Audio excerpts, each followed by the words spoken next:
Menurut Anda, siapakah murid Yesus yang sungguh-sungguh mengasihi Yesus dan yang paling berdedikasi kepadanya?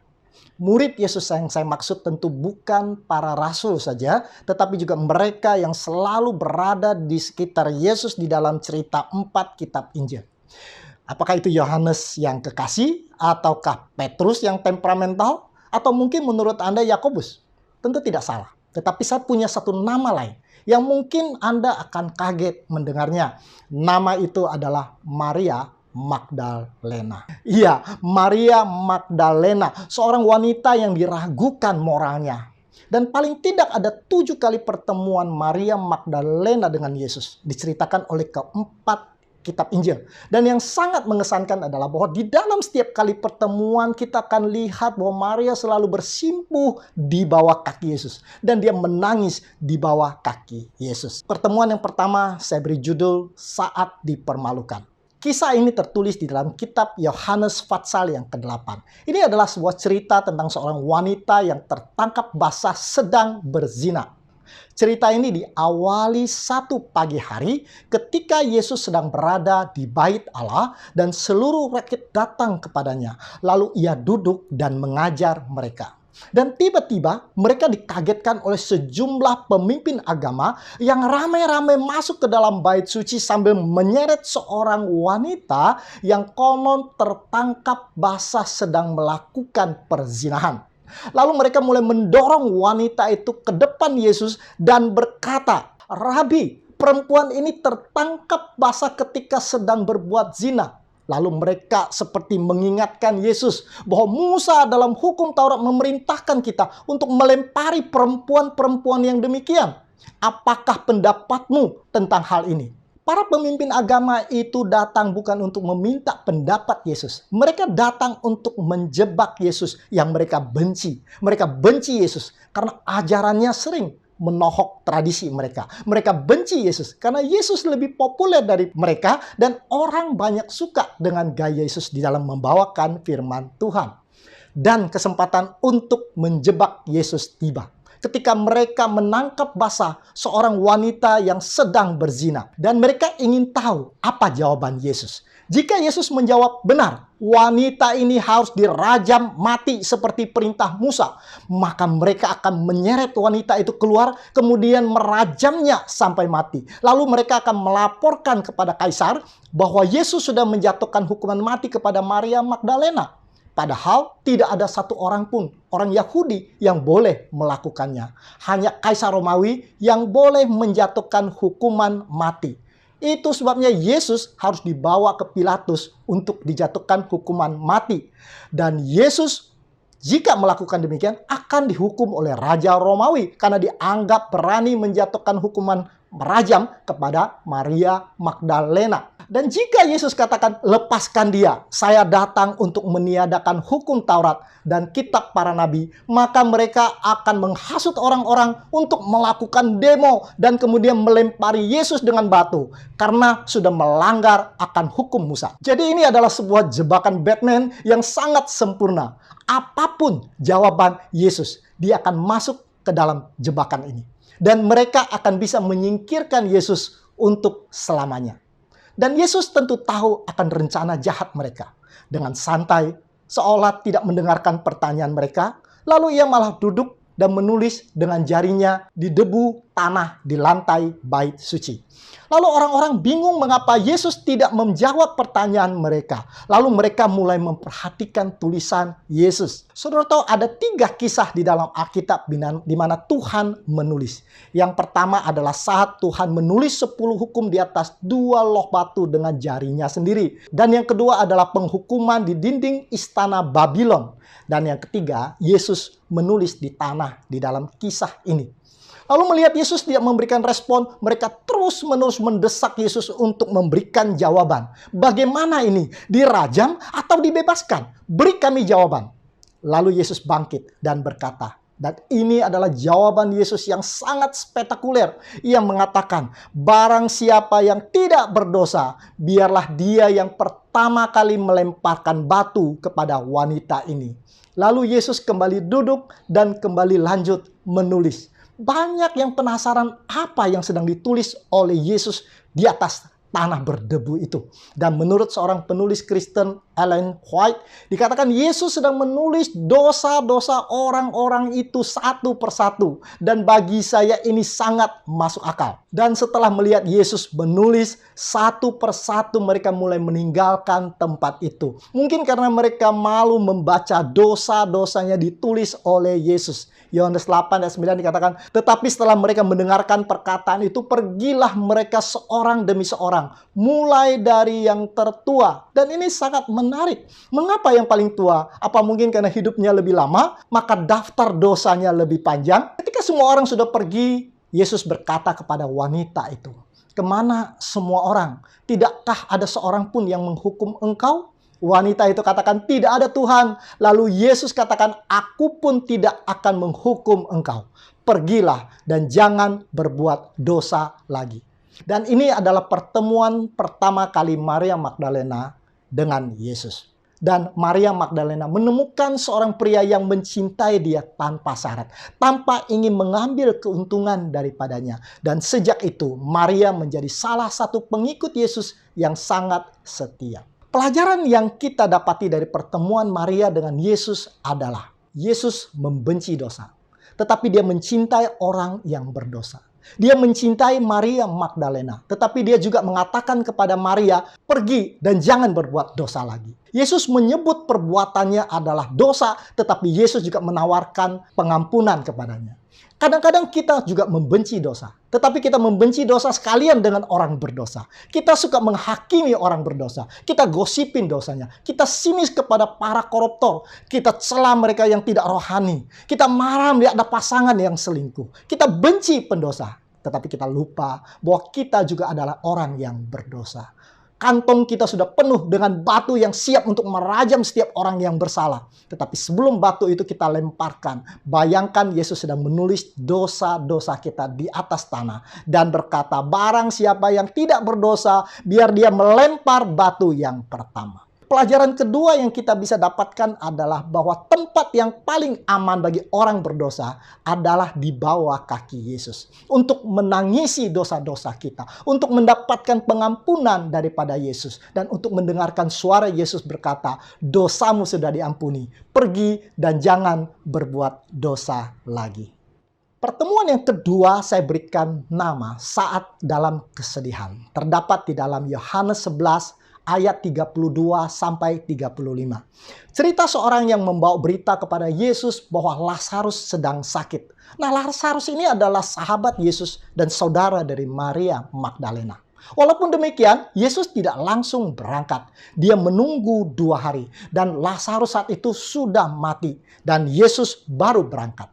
Sampai di sana, Yesus bertemu dengan Maria Magdalena. Di dalam Yohanes 11 ayat yang ke-32 dikatakan setibanya Maria di tempat Yesus berada dan melihat dia, tersungkurlah ia di depan kakinya dan berkata kepadanya, Tuhan, sekiranya engkau ada di sini, saudaraku pasti tidak mati. Lalu kemudian Maria menangis dengan sedihnya. Orang-orang yang ada di sekitar juga ikut menangis dan Yesus juga ikut menangis.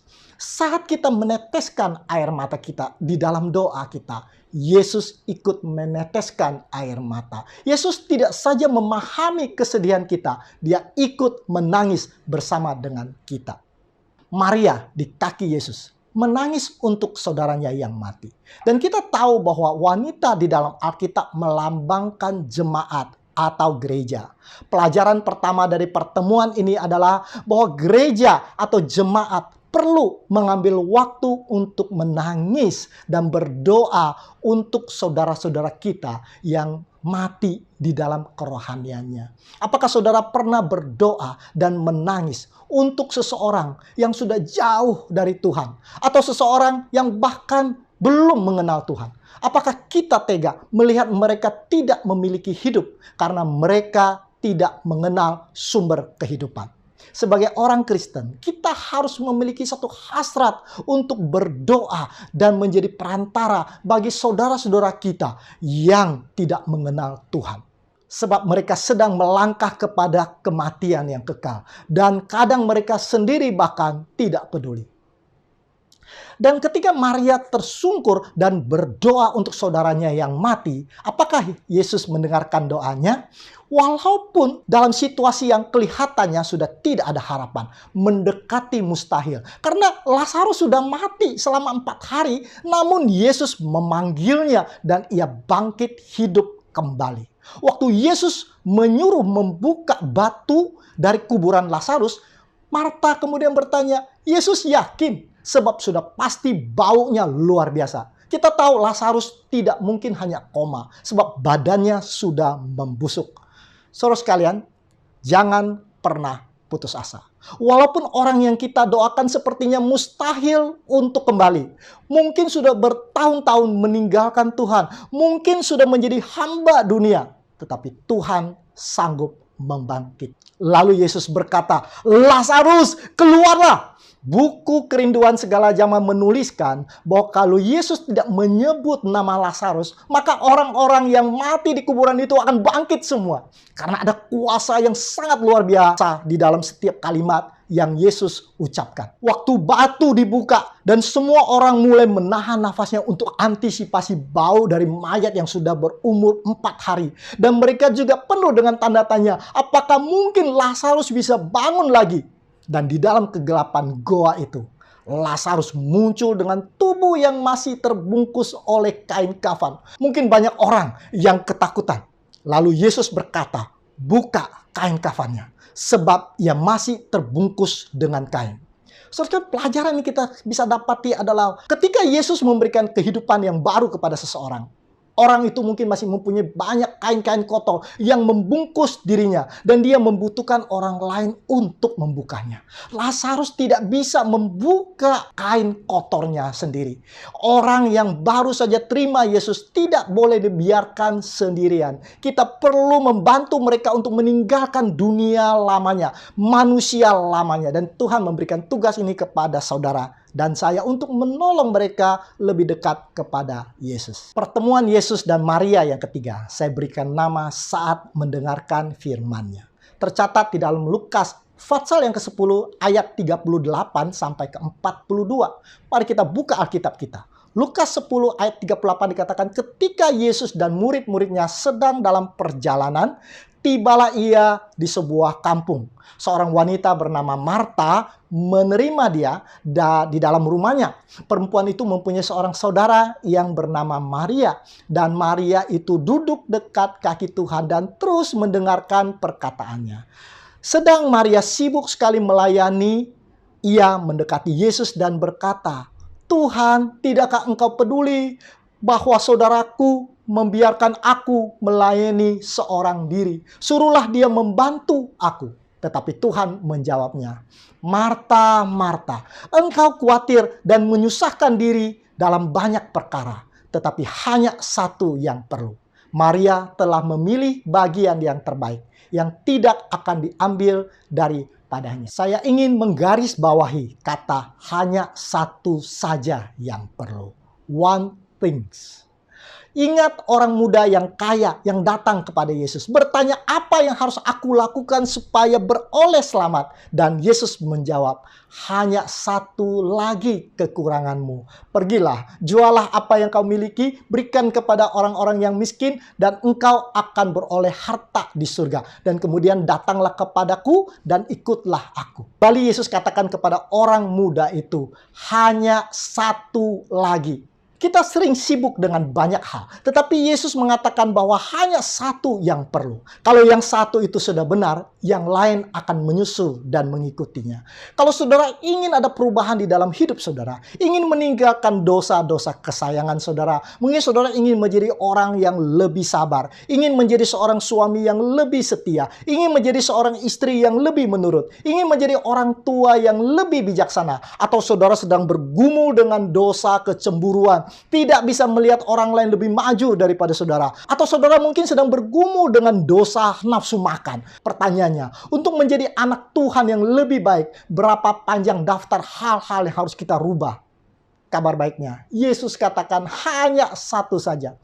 Kalau saudara mempunyai satu pohon yang buahnya asam, dan ingin pohon itu menghasilkan buah yang manis, apa yang saudara lakukan? Membuang semua buah yang asam? pohon ini akan kembali menghasilkan buah asam yang lain. Kasih pupuk yang banyak, pohon ini akan menghasilkan buah asam yang lebih banyak. Hanya satu yang bisa saudara lakukan. Tebang pohon asam itu dan tanam dengan pohon yang baru, dengan bibit yang manis. Kalau kita ingin ada perubahan yang sejati, apa yang harus kita lakukan? Yesus katakan hanya satu, serahkan kendali hidup kita kepadanya. Maka ia akan merubah semua karakter kita. Dia akan memotong semua karakter buruk kita dan mengisinya dengan kasih, kelemah lembutan, dan kesabaran. Yesus akan merubah kita menjadi suami yang lebih setia, menjadi istri yang lebih mengasihi. Yesus akan memotong hati kita yang sudah membatu dan memberikan kita hati yang baru. Saudara sekalian, yang perlu kita lakukan hanya satu hal, yaitu menyerahkan seluruh hidup di bawah kendalinya. Dan untuk dapat menyerahkan secara total hidup kita kepadanya, kita harus mengenal dan mengasihi Tuhan.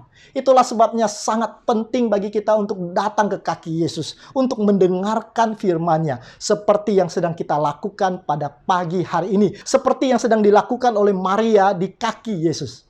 Apa yang dilakukan oleh Marta menyiapkan segala sesuatu itu mungkin baik, tetapi jauh lebih baik datang ke kaki Yesus untuk mendengarkan firman-Nya seperti yang dilakukan oleh Maria.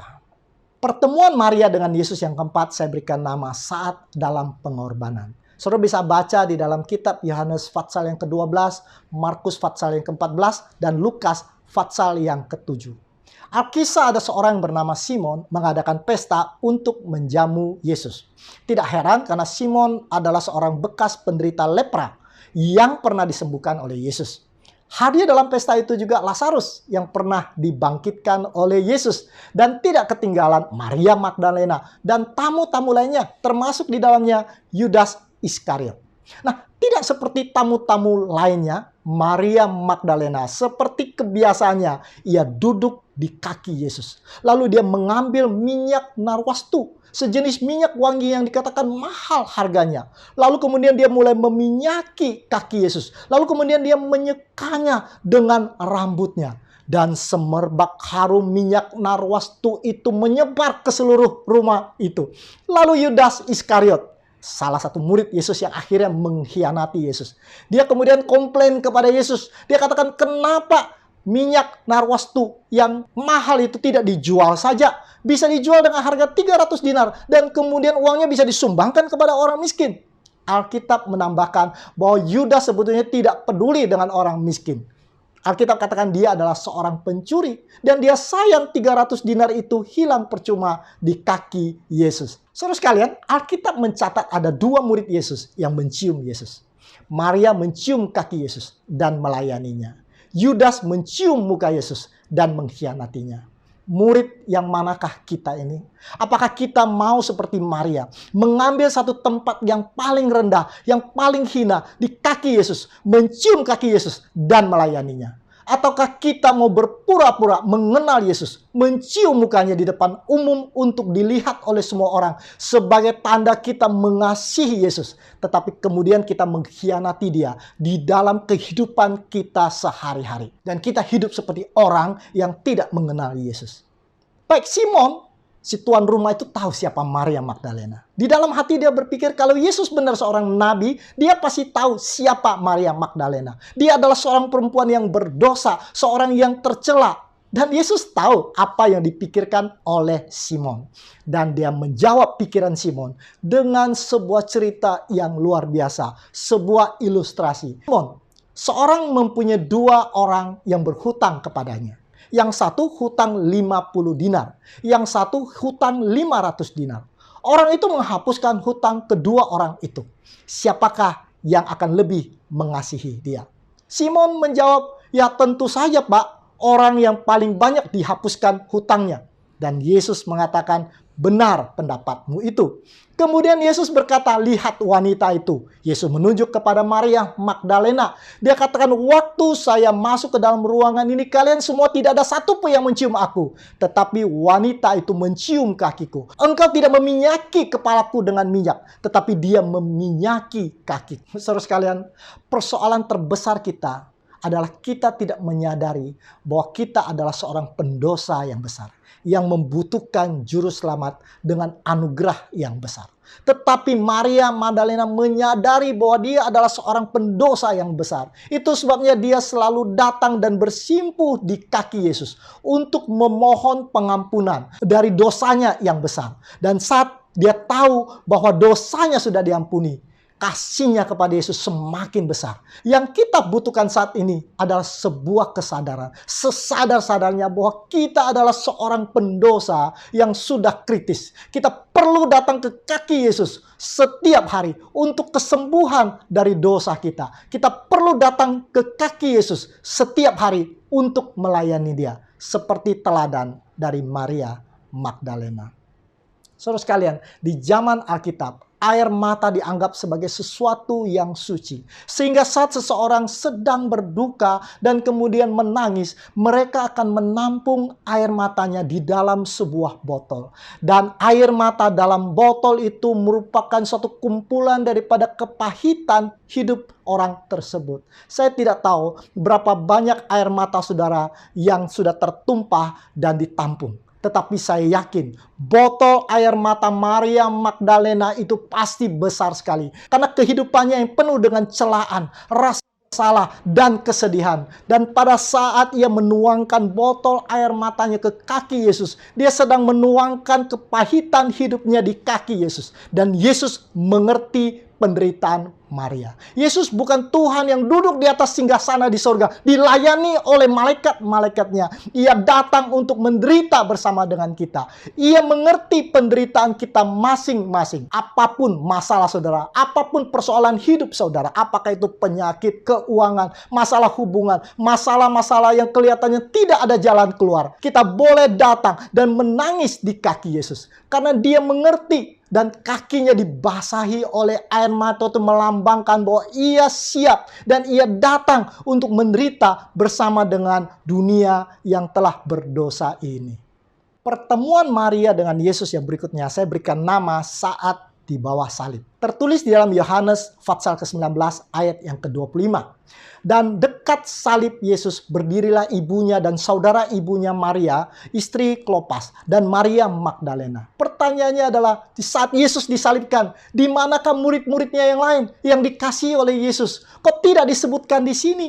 Saat di Getsemani, mereka semua terlihat gagah berani. Saat perjamuan terakhir, Petrus mengatakan bahwa semua boleh terguncang imannya, tapi aku tidak. Bahkan Petrus sempat mengeluarkan pedang untuk membela Yesus. Tetapi saat Yesus berada di titik yang paling rendah, dalam kitab Lukas dikatakan, semua orang yang mengenal Yesus dari dekat berdiri jauh-jauh dan melihat semuanya itu. Tidak ingin terlihat mempunyai satu hubungan yang dekat dengan Yesus yang sedang tergantung di atas salib. Namun waktu Yesus sedang jaya-jayanya, saat Yesus berbuat banyak mukjizat, saat Yesus menyembuhkan orang-orang sakit, semua mengikuti dia, berdesak-desakan mengikuti Yesus dari belakang. Tetapi semua murid itu sekarang melihat Yesus dari kejauhan. Tetapi tidak dengan Maria. Dia tetap ada di kaki Yesus yang sedang tergantung di salib.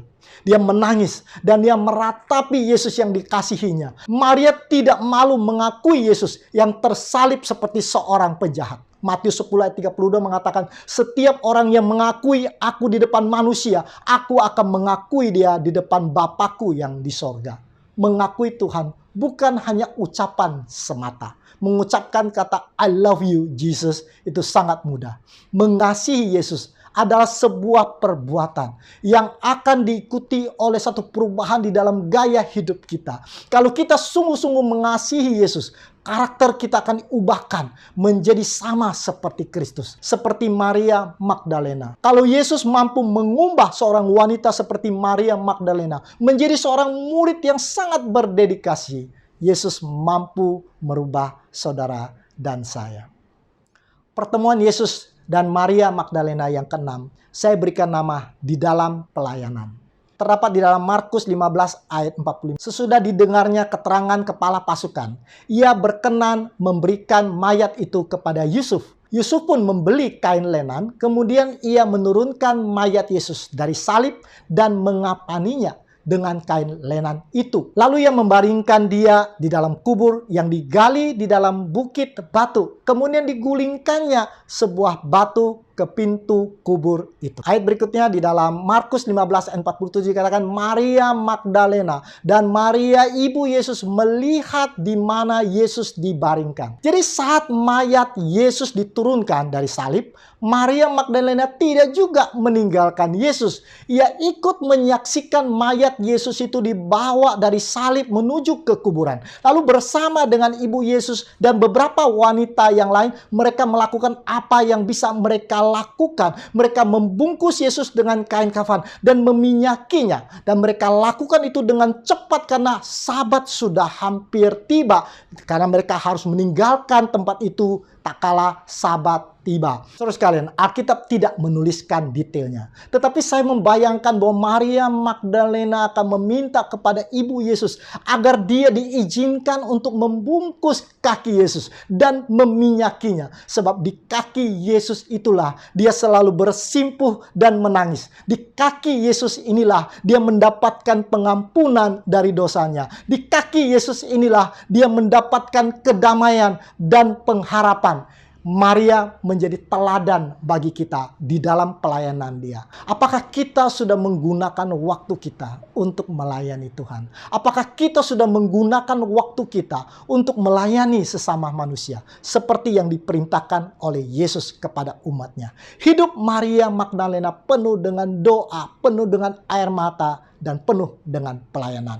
Dan itu akan menjadi teladan bagi kita semua.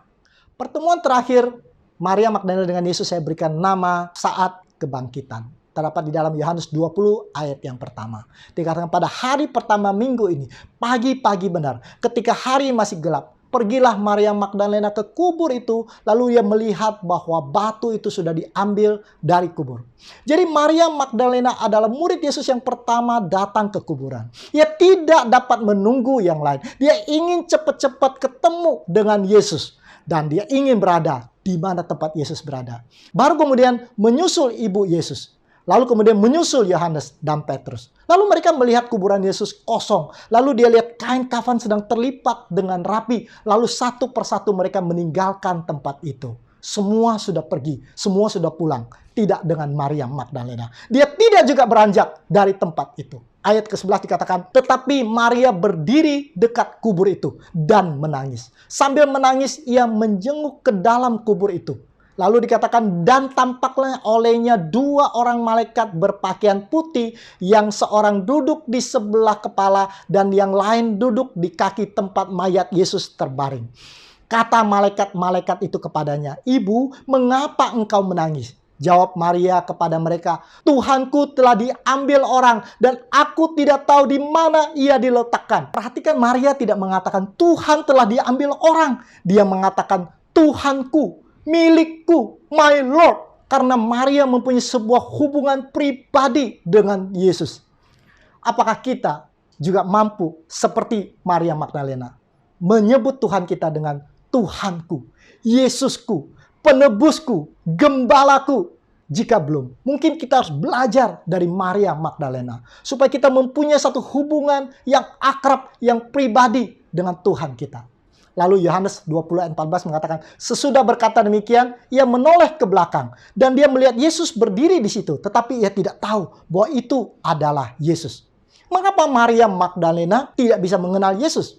Ada kemungkinan bahwa matanya sedang bengkak. Ia sudah menangis dari sejak Jumat malam, sejak Yesus sudah mati, sehingga Minggu pagi kebangkitannya. Mungkin matanya saat itu selain bengkak masih juga ditutupi oleh air mata yang terus berlinang. Sehingga ia tidak bisa melihat Yesus dengan jelas. Lalu ayat 15, Yesus berkata kepadanya, Ibu, mengapa engkau menangis? Siapa yang engkau cari? Dan Maria menyangka orang itu adalah penunggu taman. Lalu dia berkata kepadanya, Tuhan, jikalau Tuhan yang mengambil dia, katakan kepadaku di mana Tuhan meletakkan dia, supaya aku bisa mengambil dia.